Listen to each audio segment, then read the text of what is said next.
to the RunRX podcast, where we talk about all things running.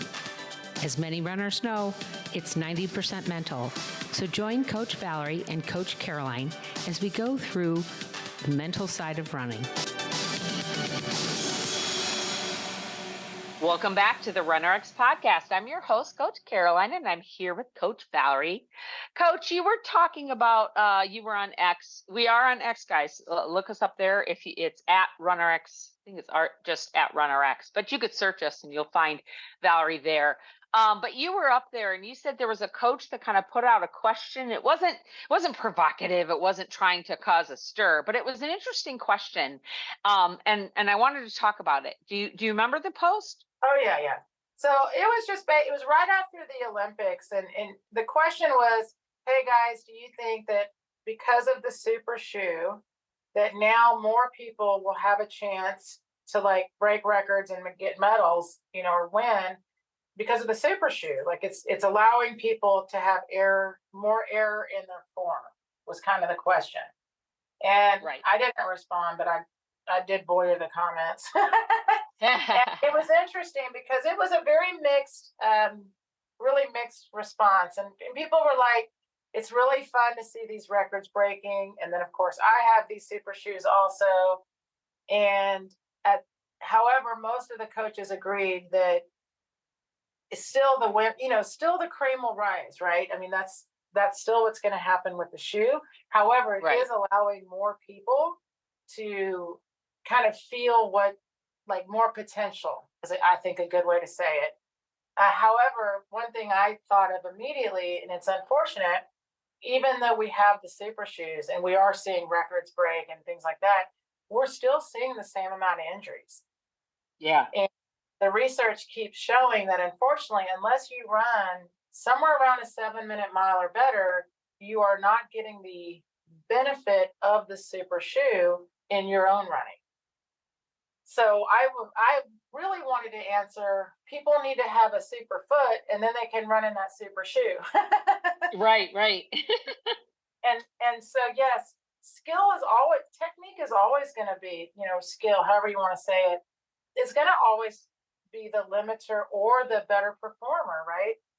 Right. And so, 100%, I think the super shoe is providing a new wave in track and field, absolutely. In distance running, we're seeing these times that are getting broken. But then, as a mindset coach, if you see someone break a record, then that record is going to get broken, right? So absolutely. That's kind of like the, which one came first, right? So as soon as we saw Kipchoge put that super shoe on and he broke that 2-hour marathon, everyone's wearing super shoes and we're just seeing marathon times get better and better. Unfortunately, we saw he just DNF'd his last marathon. It had nothing to do with his shoes, Right. He had those super shoes on. It had everything to do with his body was like, it's just not going to happen. So my main thing was this is the fun part with us. And I'll be honest, when I very first got into this, again, this was years and years ago, I had never heard of minimalist shoes or anything like that.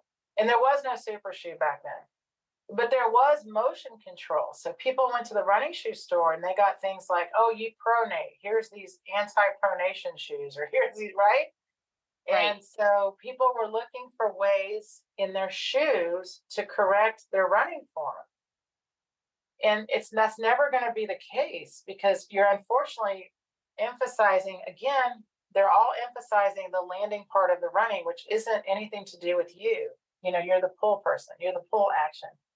So when I first started to learn this running, and my running coach, Dr. Romanoff, said, you need no cushion. You need to cut off. By the way, back then, a lot of people were just cutting their soles off their shoes. Like we didn't have Amazon.com. But I found these flat shoes, these minimalist shoes, and I went full on minimalist. And I've been that way ever since. And so here comes these super shoes, and people are like, oh, you got to try these. Like, it's amazing. You're like running on, you're going to get faster. You're going to recover better. Well, I did try them on. Someone brought them to a clinic. And here's what's exciting for me is they felt exactly like what I teach. Like if you wear them right, if you run correctly, and you are basically, it's putting your foot, it's trying to control that your foot will land closer to Hmm. under your body, right? And then that carbon plate pops you right off the ground. Well, guys, here's the best news. If you learn how to do that yourself, you wear any shoe and you'll get that same benefit. And then if you do wear the super shoe, you'll get that extra of the point of the shoe. So that's why we're seeing, again, records breaking, because if you already have that as your running form, which we know most elites do, then they are getting those benefits. And then I'm like, oh my gosh, I can help you create the super foot. So you can Right, wear. right, exactly. I mean, most of our runners, we laugh because a lot of our runners are, I mean, they're so fantastic. But I have people out there in sandals. They're wearing Yeah, those full sandals. And then I have people in Hokas. Like, we don't care, guys. You wear whatever shoe you want, but we teach you how to do the movement correctly. And I encourage people, me, I'm encouraging people to walk around barefoot, not go running, but walk around or do some drills and feel your feet. That way, when you put the shoe on, you're still going to use the same form. Then the super shoe will help. So my long-winded answer would be the super shoe can only do so much. right. So to kind of deviate slightly, but on the topic of shoes, and we've talked about this before, is how um how do I, if maybe not a Hoka, maybe I am in a Hoka. I come to you, I'm in a Hoka, and I'm starting to work on my stuff, and I'm doing better, and I want to progress into a minimalist shoe, into uh not so much maybe running barefoot, but how would I take it from, say, a super cushiony shoe down to a more like 2 millimeter, 4 millimeter shoe? Very slowly. That's Okay, how would I do that? Like, what would my you first recommend? answer. My first answer is very slowly, and then my second answer would be, what do you wear for your daily wear? So I might start people with just wearing a minimalist shoe for daily wear, and for just walking around. See how that go to the grocery store, walk around your house, right? Starting with that, and then using the minimalist shoe only to practice your drills, and then as your foot gets stronger, as you feel more comfortable, then you'll start progressing more distance in that shoe. That's the way you do it. That's the best way to do it, guys, because a lot of people that have been wearing a very thick shoe or a lot of high heel shoe, their Achilles is a bit shortened. So to go Mhm. straight from that to a minimalist is going to create a lot of tension in the Achilles and soleus and calf.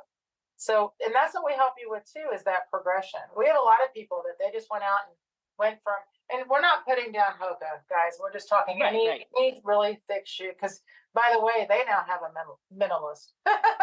Yeah. Everybody's got whatever, right? At this point, but we encourage people to find like a wide toe box, and we encourage you to find shoes that really encourage your foot to act as a natural foot. And the more you get into running and the more you get into movement, you start to realize how much more effective it is to strengthen your foundation, which is your foot, your feet, your hips, your upper body, to support your body weight. And then you Right. really will start to feel like, I really want to feel more of my run. So that's really the key. And most people, really, the super shoe is meant to be raced in, not trained in. So, save it for your race day.